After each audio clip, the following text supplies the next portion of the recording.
Now, we are just over a week away from the start of another hurricane season. We hate to hear that, but we've got to talk about it in Florida. And now is the time to get prepared. That's what Tampa City leaders wanted families to hear today as they held a news conference this morning. Fox 13's Aaron Mesmer was there and joins us live in Tampa. Aaron, let's start with what's new this year. Yeah, Chris, first of all, the newest thing is this hurricane preparedness guide. The city of Tampa released it for the first time ever. It's available online. It's going to be available at the Hurricane Expo next week. And the mayor wants people to start getting ready right now. By the time the wind and rain arrive, it's too late to do this. Prepare, prepare, prepare. That's the message Tampa City leaders want the public to hear with a little more than a week left until the start of hurricane season.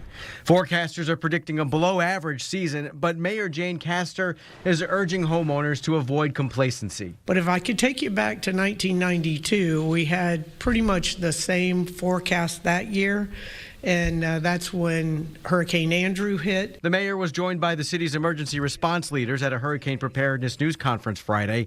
They say now's the time for families to review their evacuation zones and come up with an evacuation plan. An evacuation doesn't mean you have to go counties away. It can literally be a couple of miles. You're just going to higher ground. The mayor is also reminding residents parking garages are free during a hurricane. That's so vehicles can be moved to higher ground, especially electric vehicles, which can cause fires if flooded. Meanwhile, Tampa police are readying their response equipment, including a new airboat for high water rescues. But remember, even specialized equipment will not be on the roads during the direct impact.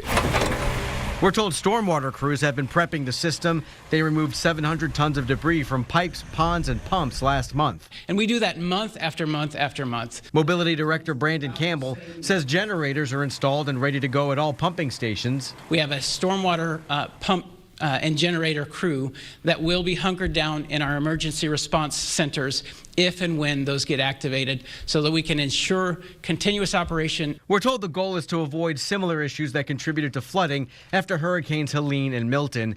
The mayor says those are the kinds of lessons learned in 2024. The biggest lesson that we learned is that we are very flexible and we have the ability to adapt. I often tell people that in an emergency, there's very little you can control, so control as much as you can prior to.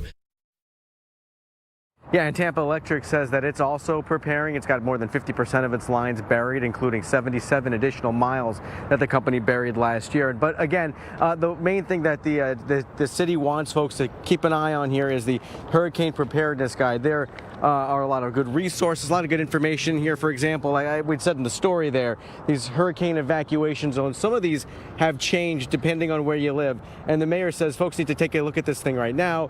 They need to get a handle on it and figure out where they would go, what they would do in the case of an emergency, because when the storm is already on the radar, Chris, at that point it's too late. And these they'll be made available, as I said, at the Hurricane Expo.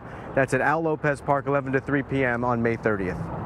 And also available online. Very important for everyone to look at that updated evacuation map there. Thank you, Aaron.